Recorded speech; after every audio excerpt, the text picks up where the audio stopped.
Sewa, kenapa ni? Tak boleh buka. Kalau kita pecahkan tak apa ke? Siapa dalam? Berapa umur dia? Boleh buka 30. Dia masih orang tak? Tapi Owner dah tahu tak?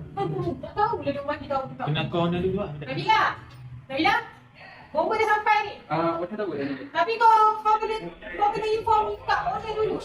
Nak pecah pintu. Kau kena inform owner dulu nak pecah pintu.